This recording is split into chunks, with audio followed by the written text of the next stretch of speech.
You think you know remote? This isn't a town with no Starbucks. These are towns so far off the map that the government erased one of them. Places where outside contact didn't happen until the 1980s. Where the post doesn't come, the power doesn't come, and in one case, emergency services require a signed waiver. These are the Australian towns so isolated, most Australians have never heard of them. 8. Tibu-Burra, New South Wales. Few have ever visited this remote place. Population about 130 people, all of whom are technically living in the hottest town in New South Wales, which is a title that sounds exciting until you are actually there in January.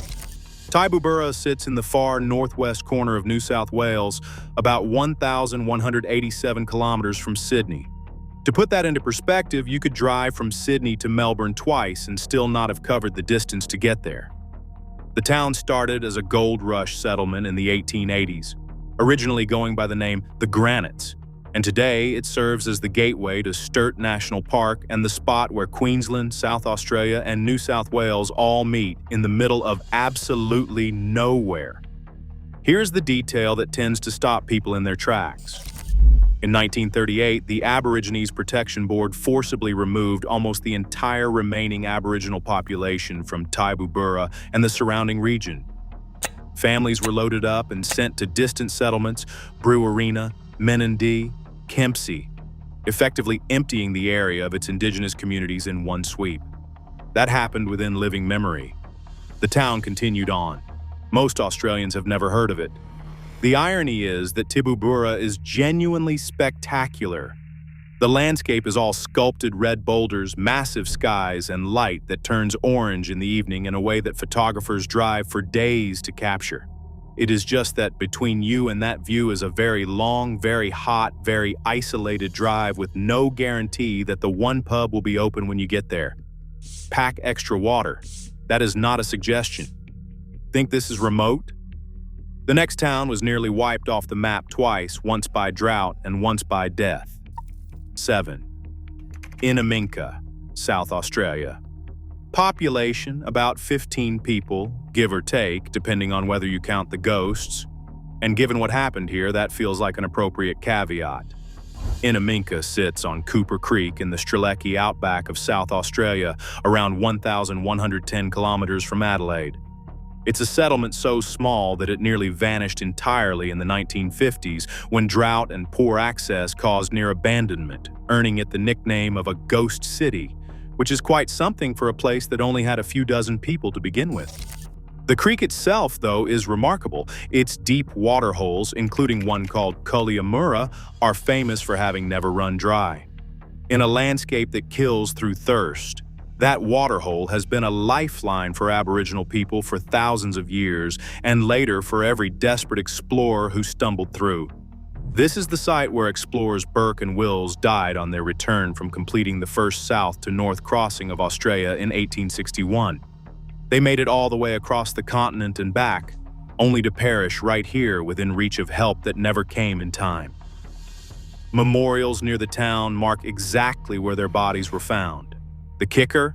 Their sole surviving companion, John King, lived on, kept alive by local Aboriginal people who fed and sheltered him for months while the rescue party searched. The explorers who came to map the country were saved by the people who had always known it.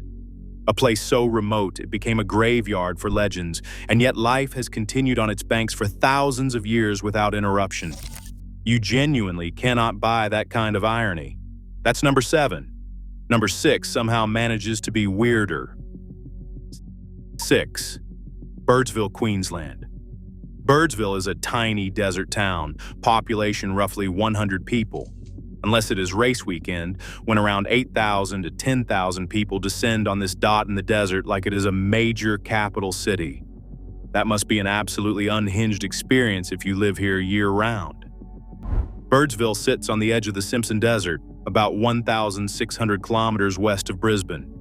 To reach it from the west, you have to cross the Simpson Desert itself, roughly 500 kilometers of four-wheel drive track over more than 1,000 sand dunes. Other approaches are not much friendlier.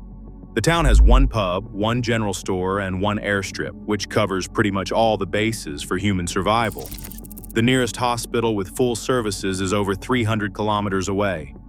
If something goes wrong out here, you are not getting help quickly. Once a year, the Birdsville Races and the Big Red Bash Music Festival transform this remote outpost into one of the most isolated major events on Earth, drawing massive crowds. The population increases by about 9,000% in a single weekend. Think about what that actually means logistically. 10,000 people need food, water, fuel, accommodation, and functioning toilets in a place that normally stocks supplies for 100. The portable toilet companies reportedly make their entire annual profit in that one weekend. The pub runs out of beer. People camp on the flat for kilometers in every direction. And then, just as suddenly as they arrived, they all leave. The dust settles, and Birdsville goes back to being 100 people and a very big horizon. 5. Warburton, Western Australia. Population, a few hundred people, most of them Nganyat Jara, and almost all of them living somewhere that requires transit. Permits just to visit, because the town sits on Aboriginal reserve land and you need written permission from the government to pass through. Warburton, known as Millyrt Jara, is an Aboriginal community on the Great Central Road deep in the Gibson Desert. Getting there involves days of driving through some of the most demanding terrain in the country. Corrugated dirt roads, extreme heat, and stretches where fuel stops are separated by hundreds of kilometers. The town began as a mission in the 1930s, and by the 1950s, somewhere between 500 and 700 Nganyat Jara people had been drawn off their traditional nomadic lifestyle into the settlement, where traditional culture was discouraged and they were expected to take up low-paid labor instead. What became known as the Warburton Ranges crisis in the 1950s exposed alarming levels of malnutrition and illness among Aboriginal people in the region, triggering public outrage and a government inquiry. Anthropologists and journalists who visited described scenes of severe suffering that shocked the Australian public when the reports were published. The community is still there today. The permits are still required, the driving is still brutal, and most Australians still could not point to it on a map, let alone tell you anything about the people who have called that country home for thousands of years. Still with me? Good. Because number 4 doesn't have any people in it at all, and somehow that's the strangest one yet. 4. Cook, South Australia. Population is effectively 0, which is fascinating because Cook has an oval, a hospital, a school, a swimming pool, and streets of houses. It's just that nobody lives in any of them anymore. Cook exists, or existed, as a railway settlement on the Trans-Australian Railway, planted in the absolute middle of the Nullarbor Plain, more than 1,000 kilometers from both Adelaide and Perth. It sits on the world's longest straight stretch of railway track, 478 kilometers without a single curve, which tells you everything you need to know about the landscape surrounding it. In its prime, Cook had around 200 residents, a functioning community, and all the infrastructure of a small town. Then rail automation made it redundant, and the population simply left. Today, the buildings stand empty. Water and supplies are brought in entirely by train. The Indian Pacific stops there briefly to refuel. Passengers press their faces to the window, and then it moves on. Cook's entire existence now is as a ghost town with excellent sporting facilities that nobody uses. It's like someone pressed pause on a town mid-life and just never came back to press play. Think an abandoned town in the middle of the Nullarbor is extreme? Wait until you meet the one where people chose to stay, even after the government declared it would never be safe for human habitation again. 3. Marble Bar, Western Australia. About 200 people live here, and they have collectively decided that the world record for the longest heat wave is not a reason to leave, but rather a point of pride. Marble Bar sits in the Pilbara region, about 1,931 kilometers north of Perth. It holds a record that no other town on Earth has managed to claim, 160 consecutive days above 37.8 degrees Celsius, recorded between October 1923 and April 1924. In recent years, it has run more than 3 weeks straight over 43 degrees Celsius. Locals have been known to describe this as quite pleasant, actually. The town got its name from a bar of jasper rock that crosses the Kugelgong River, which early European settlers confidently mistook for marble. The name is based on a geological misidentification, which feels appropriate for a town whose entire identity is built on the premise that extreme heat is fine, actually. Some residents still choose to live without air conditioning.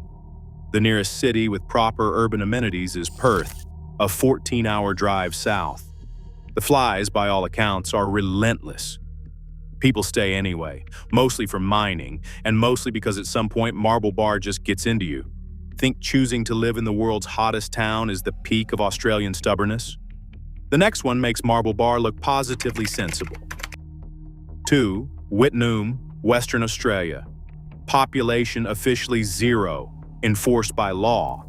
The government demolished the buildings, cut the power, cut the water, removed the town from maps and road signs, and passed specific legislation to acquire the remaining properties. Even after all of that, people still tried to stay. Wittenoom was once a blue asbestos mining town in the Pilbara with a population of around 20,000 at its peak in the 1950s. Then the industry collapsed.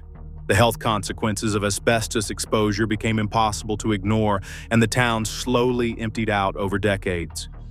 By 2003, the area had been officially classified as a contaminated site that would never be safe for human habitation. In 2007, it was de-gazetted, literally removed from official existence. The Western Australian government then passed the Wittenoom Closure Bill, razed the remaining structures, and stripped the town from every map and sign, all in an effort to stop tourists and die-hard residents from going back. Asbestos-related diseases have killed thousands of people who lived or worked there. Yet in 2018, 3 residents remained.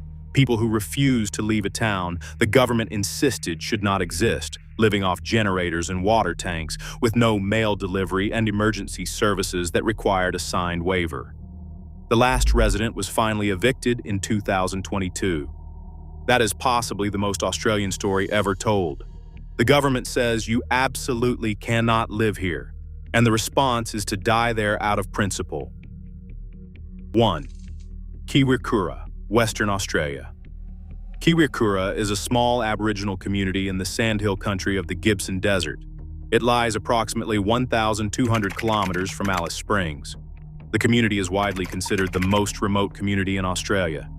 The Pintupi people who call this place home have ancestral connections to the country stretching back tens of thousands of years. But the specific story that makes Kiwirrkurra unlike anywhere else on Earth happened in 1984, when a group of 9 Pintupi people, now known as the Pintupi 9, walked out of the desert and into the community. They had been living a completely traditional, nomadic desert life. They had had no contact with the settled world, and they simply walked in one day to rejoin family. 1984.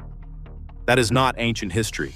That is the year of the Los Angeles Olympics, the year the Macintosh computer launched. And somewhere in the Gibson Desert, a family was still moving through the country the same way their ancestors had for thousands of years, completely untouched by the settled world around them. If that was not enough, the town itself was accidentally built in the wrong location. The first truckload of building materials was unloaded in a clay pan, and when extreme rains arrived in 2001, flooding swept through and the whole community had to be evacuated. Because the construction site was never supposed to be there.